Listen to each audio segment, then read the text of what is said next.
요즘 따라 내 거인 내 거 아닌 내 거 같은 너 네 거인 내 거 아닌 내 거 같은 나 이게 무슨 사이인 건지. 자, 우리 지난 시간까지 관료제까지 살펴봤었습니다. 그쵸? 탈관료제까지 봤었어야 되는데 내 멘탈이 나가서 탈관료제는 못 봤고 관료제까지만 봤습니다. 자, 사실 지금 이거를 피디님 이거 세 번째입니까? 네 번째입니까? 세 번째. 네, 세 번째 찍고 있는 중입니다. 그래서 안 그래도 없는 기운, 너네들 나이 들어봐. 기운이 없어집니다. 너네 지금 아침에 막 일어나면 막 불끈불끈 힘이 넘치지만 10년만 지나보세요. 아닐 수 있습니다. 아무튼 자, 힘드니까 서로 너네가 나한테 항상 힘들면 뭐라 그래? 선생님 힘드신데 같이 자죠. 이 지랄 한단 말이야. 그러니까 빨리 끝내고 쉽시다. 황금 같은 주말 이렇게 보내고 싶지 않아요. 자, 관료제, 지겨워. 관료제 언제 시작했다? 몇 세기? 18세기에 어디에서?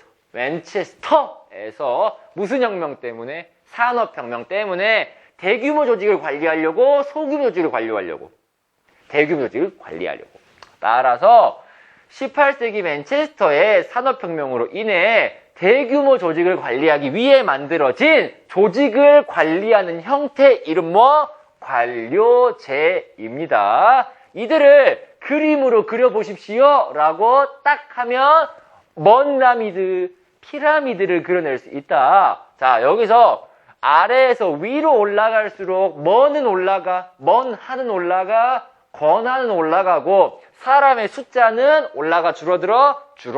따라서 올라갈수록 사람의 수는 적은데 권하는 많아지는 거 가분수지. 우린 이거를 과두제라고 불렀습니다. 따라서 선생님이 저번 시간에 설명해주지 않은 걸 한 개만 언급을 하고 넘어갈게. 자, 이 피라미드 형태를 봤을 때 아래는 사원, 여기는 대리부장, 과장, 이사님, 회장님이라 칩시다.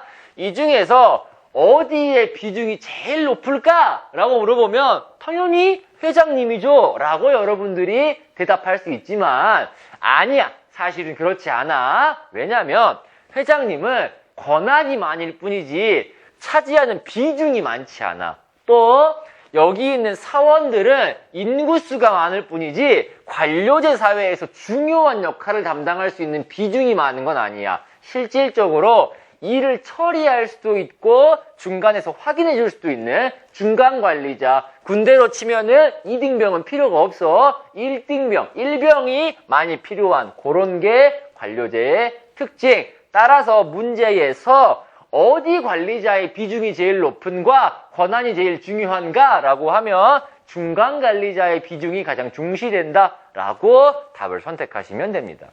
해서 네 가지 특징이 있었는데 방금 말한 게 전부 다 나왔습니다. 관료제가 뭐야? 라고 물어본다면 사람들은 그건 대규모 조직을 관리하는 조직의 형태야 라고 하지만 수직적으로는 뭐가 발생하고 계층화가 발생하고 수평적으로는 먼업화, 분업화가 발생한 거를 우리는 관료제라고 부른다. 따라서 첫 번째, 위계의 서열화, 윗사람과 아랫사람이 확실해 불확실해?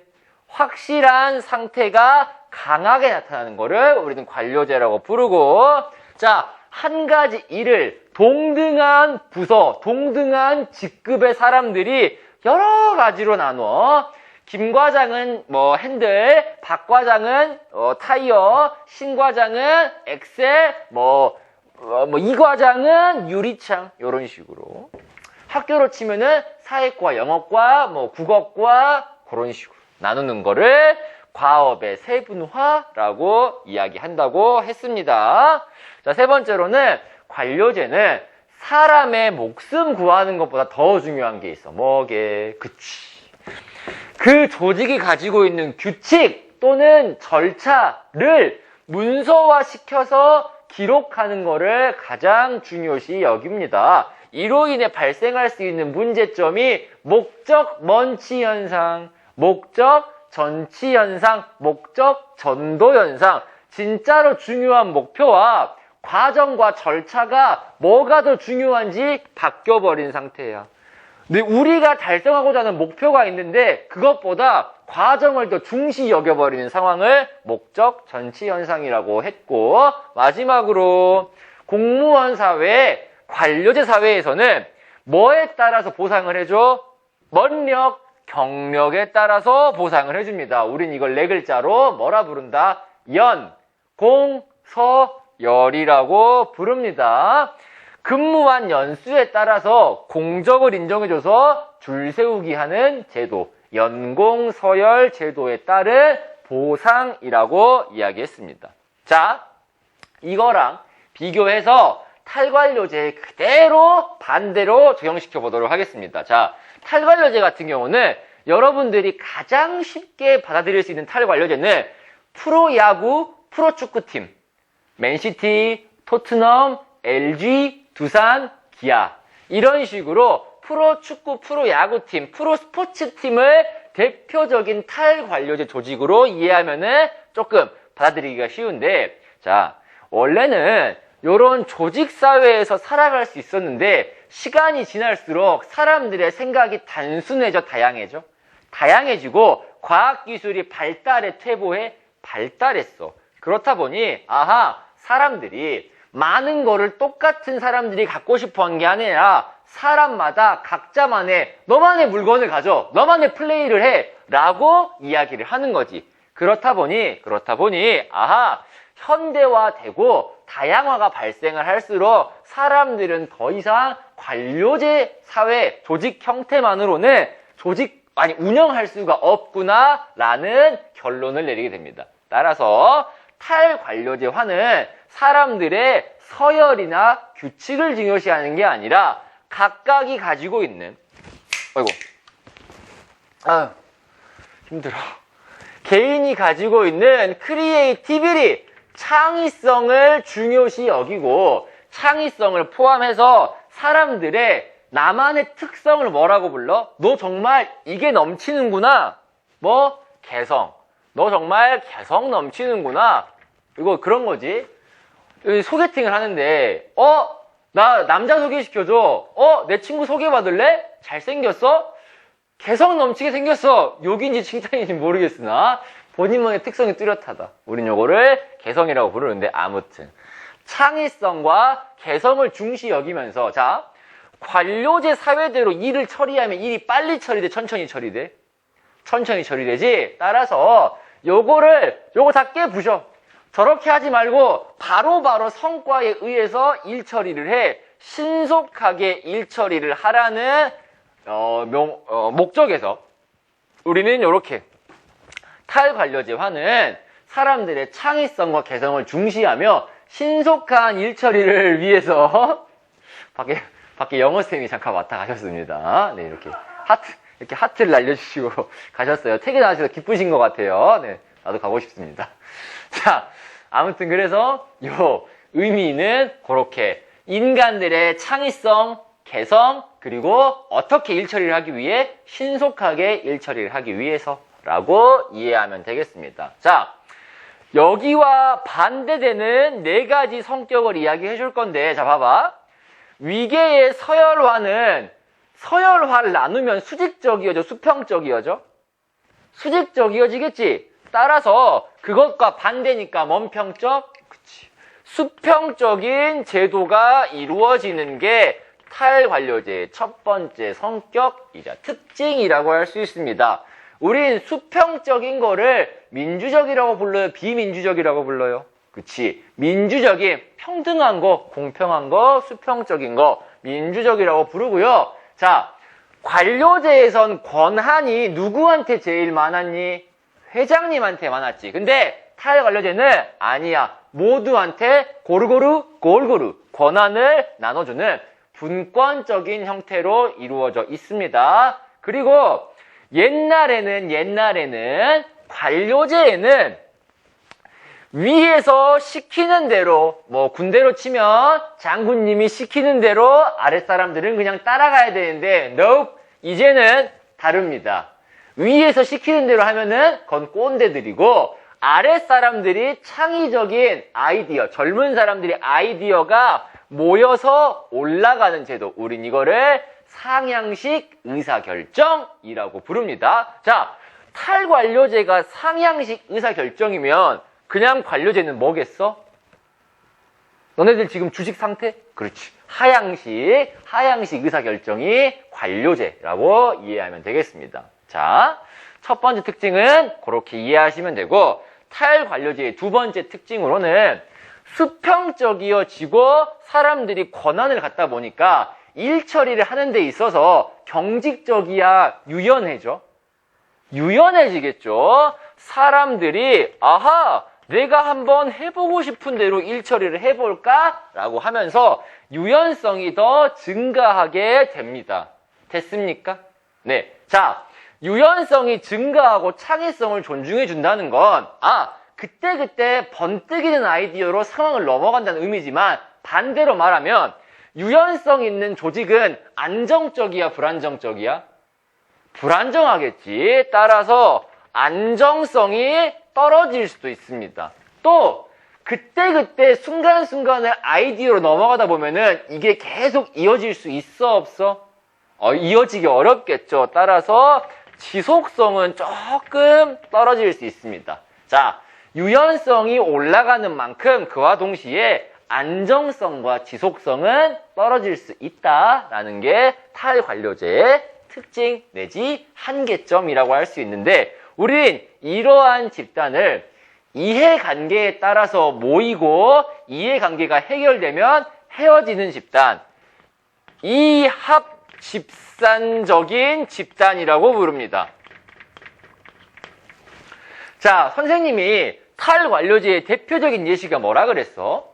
프로 스포츠, 프로 야구, 프로 축구팀이라고 그랬지. 이합집산, 나는 이 구단에서 돈을 많이 받을 거야. 또는 아니 나는 우승이 목표야. 돈 아무리 많이 줘도 나는 우승을 하기 위해서 이 팀에 왔어. 라는 식으로 본인의 목적이 무엇이냐에 따라서 그러한 목적을 가진 사람들끼리 모였다가 흩어지는 그러한 집단을 우리는 탈관료제 유연성이 높은 집단이라고 말을 했습니다. 세 번째, 방금 말했죠. 권한이 모여있어, 분산돼 있어. 분산돼 있기 때문에 개인의 재량권이 올라가 내려가? 올라갑니다. 각자가 가지고 있는 재량권이 올라가다 보니까 나만의 플레이를 한번 해볼까? 자율성이 올라가고요. 이러다 보니 너 생각은 어때? 옛날에는 아래에 있는 사원들은 그냥 입 다물고 눈 감고 있었어. 이렇게 회의하면은 이렇게 막 그런 거 막 졸라맨 그리고 있고 그래서 이렇게 막 나락 쓰고 있고 그랬는데 이제는 아니야. 탈관료제 사회에서는 개인의 생각을 물어본다라는 거지. 너는 어떻게 생각해? 이거 어떻게 하면 좋겠어? 라고 가장 낮은 사원에, 낮은 계층에 있는 사람한테도 의견을 묻는, 따라서 나도 이 조직의 일원이구나라고 느낄 수 있도록 인간 소외는 낮아질 수 있다라고 할 수 있습니다. 자, 아까 봤듯이 마지막으로 관료제는 뭐에 따라서 보상을 해줬어? 관료제는 뭐에 따라 보상을 해줬니? 여기 경력, 얼마만큼 오래 일했냐에 따라서 보상을 해줬다면, 아니, 탈관료제는 철저하게 뭐에 대한? 능력에 대한 보상을 해줍니다. 그치? 말했잖아. 육부리그에서 축구를 20년 동안 한 신성호와 잉글랜드 프리미어리그에서 5년 동안 한 손흥민 선수와 손흥민 선수 5년밖에 안 했네요. 신성 선수 돈 더 많이 받으시죠? 이거 아니라고. 더 능력 있고 실력 있으면 능력 있는 만큼 보상받는 게 어디 사회? 탈관료제 사회입니다. 우린 이거를 오늘 들어봤을 수 있겠지만 먼과급제라고 부른다, 성과급제라고 부릅니다. 본인이 한 만큼 성과에 따라서 보상을 주는 거, 이거를 성과급제, 성과 중심의 보상제도라고 부른다. 됐나요? 이렇게 관료제와 탈관료제는 각각의 배경과 의미는 알아두는 정도. 성격 4가지가 정확하게 분리되기 때문에 요거 2개를 비교해서 이해해 두시면 좋을 것 같습니다. 요거의 장단점들은 그냥 보너스 그렇게 이해하시면 되겠습니다. 물론 내신에서는 그렇게 물어볼 수 있겠죠. 딱 반쯤 왔는데, 딱 반쯤 왔는데, 우리가 지금까지 방금 설명한 거, 관료제와 탈관료제의 차이점에 대해서 신나게 설명을 했으니까, 여기 이거 뭐라 그랬어? 킬링 보이스 대신에 킬링 포인트를 가지고 왔습니다. 여러분들이 시험에서 한강물 온도가를 생각하게 만드는 그 포인트가 바로 여긴데, 관료제와 탈관료제의 공통점입니다. 자, 우리가 헷갈릴 수 있는 포인트들이 있는데, 아하, 관료제는 이렇게 안 좋은 거구나. 관료제를 고치기 위해서 나타나는 게 탈관료제란 말이야. 따라서 탈관료제는 개인을 중요시 여기고 더 효율적인 업무 처리를 위해서 만든 거고, 관료제는 비효율적이고 사람들을 수직화시키고 윗사람 아랫사람 나누는 꼰대 같은 문화, 탈관료제는 깨어있는 수평적인 현대 문화라고 받아들일 수도 있어. 근데 아니야. 아닙니다. 이 둘의 목적은, 관료제와 탈관료제의 궁극적인 목적은 하나야. 뭐? 효율성. 이거는 이 시대에 맞게 효율성을 추구한 거고, 이거는 이 시대에 맞게 효율성을 추구한 거야. 따라서 여러분들이 꼭 기억해야 될 건 이 두 가지 모두 효율적 뭐의 처리? 업무 처리라고도 할 수 있지만 교과서 용어로 효율적 과업 처리를 원한다, 원하지 않는다? 원한다, 추구한다. 관료제는 18세기 맨체스터 산업혁명 시기에 맞게 대규모 조직을 관리하려고 만든 효율적인 제도고, 현대화되고 다품종 소량 생산, 현대화 다양화된 사회를 위해 만들어진 게 탈관료제 사회야. 이것 또한 효율성을 추구하는 거라서 이거는 비효율, 효율적 이게 아니야. 둘 다 궁극적인 목표는 효율적인 일 처리를 위해서 만들어진 제도라는 겁니다. 뭐랑 뭐가? 관료제랑 탈관료제가. 그렇게 반드시 기억을 하셔야 됩니다. 자, 두 번째 오해. 얘네들은 탈관료제는 자기들이 하고 싶은 걸 이야기할 수 있구나. 자기들의 주장을 자유롭게 말할 수 있구나. 얘네들은 조직적으로 움직이는 게 아니라 개인의 창의성으로 움직이는 거구나. 아니야. 이것도 조직에서 발생하는 거야. 이것도 사회 조직이 관리하는 형태입니다. 따라서 이 두 개다. 관료제와 탈관료제 모두 다 뭐를 가지고 있다? 조직적인 체계를 가지고 있습니다. 됐나요? 자, 이들은 모두 조직적인 체계를 가지고 있습니다. 한 가지 더, 얘네들은 사람들을 관리하는 게 목적이기도 하지만 또한 얘네들은 사람들의 능력을 끌어올리려고 더 자유로운 분위기에서 하려는 게 맞지만, 이 두 가지 사회 조직 다 뭐가 있어? 공식적인 뭐가 존재해? 목표가 존재해. 공식적으로 기업의 이윤이든 사람들의 뭐 생각이든 이런 식으로 공식적으로 따르고 있는, 우리는 이걸 위해서 일하는 거야, 이걸 위해서 관료제나 탈관료제로 조직을 관리하는 거야 라는 목표가 뚜렷하게 존재한다는 공통점을 가지고 있습니다. 자, 그러면 이런 식으로 목표가 뚜렷하게 가지고 일을 하는 사람들, 목적을 가지고 뚜렷하게 목표 달성을 위해 일하는 사람들, 이들은 몇 차 집단이야? 피디님 이거 몇 차 집단일까요? 두 개 다? 맞습니다. 둘 다 2차 집단에 해당이 됩니다.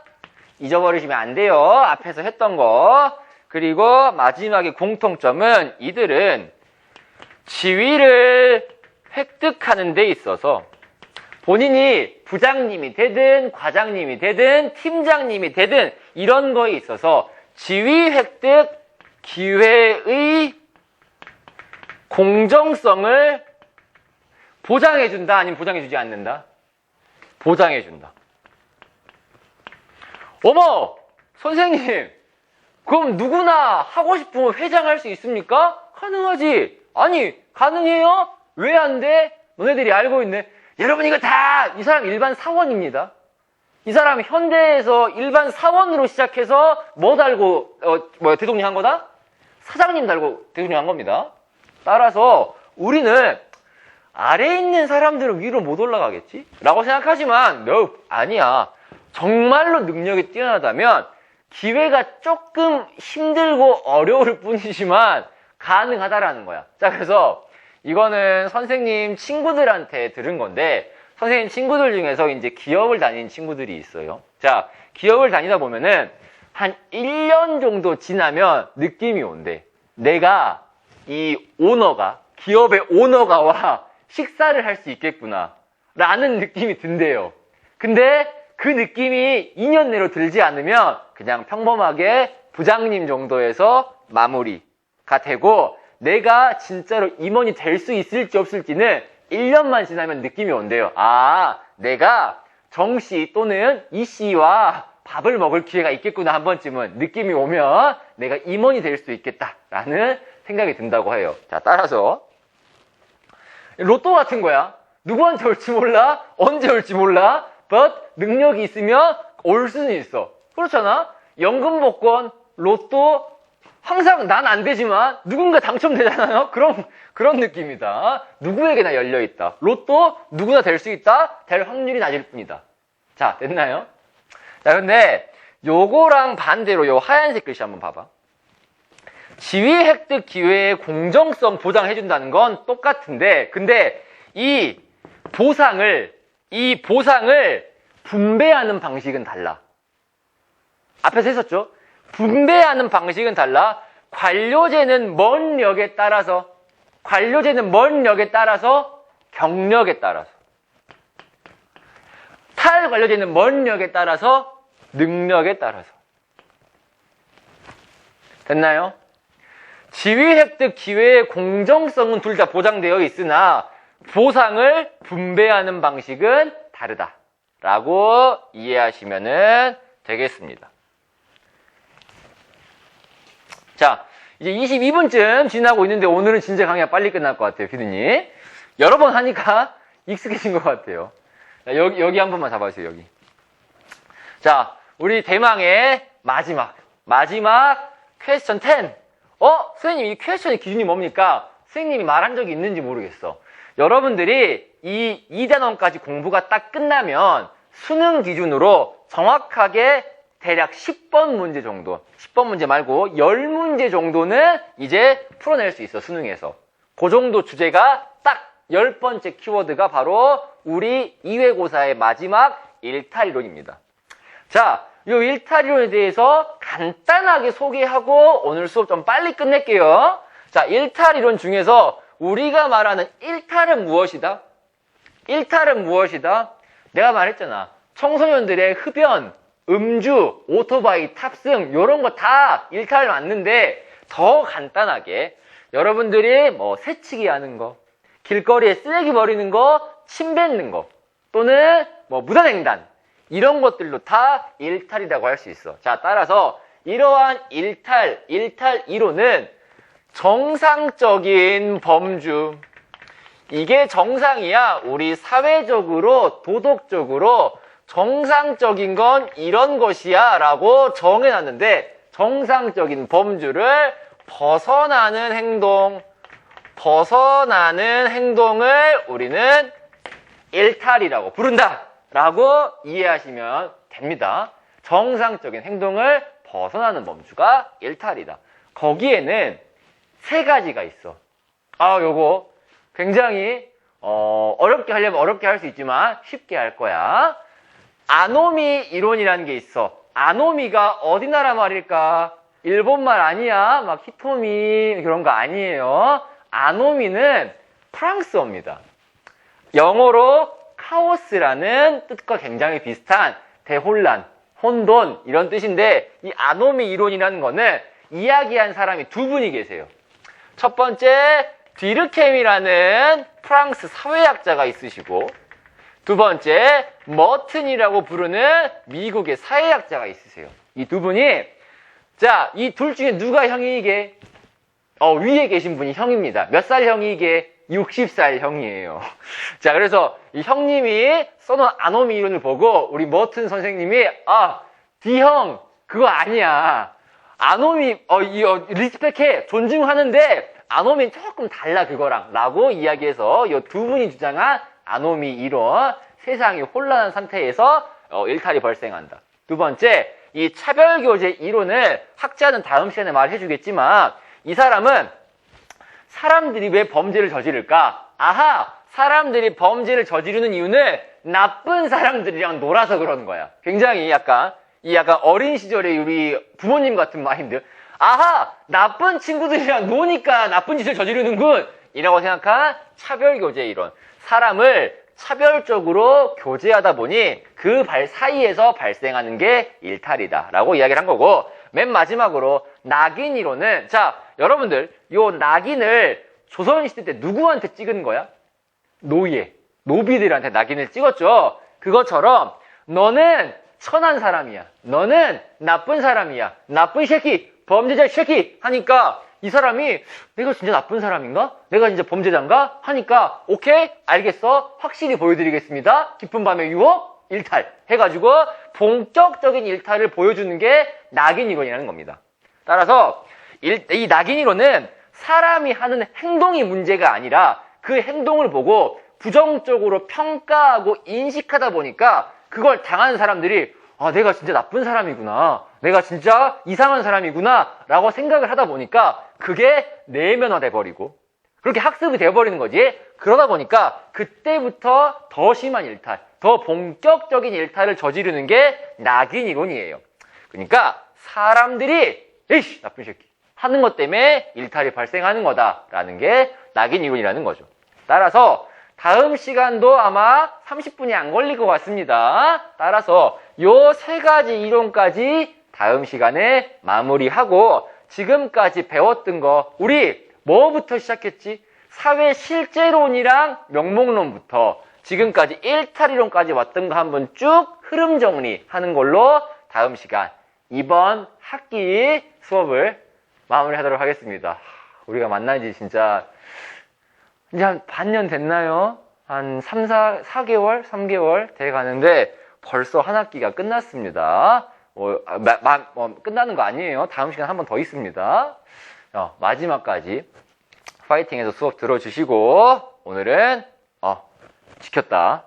지켰습니다. 자, 강의 끝까지 잘 들으시고 복습 꼭 하시고 모르는 거는 선생님 개인톡으로 사회문화 콴다 이용해 주시기 바랍니다. 수업 듣느라 고생했고요. 다음 시간에 이번 학기 시험 마지막 강의로 찾아뵙도록 하겠습니다. 지금까지 2학년 사회문화의 신성호였습니다. 감사합니다.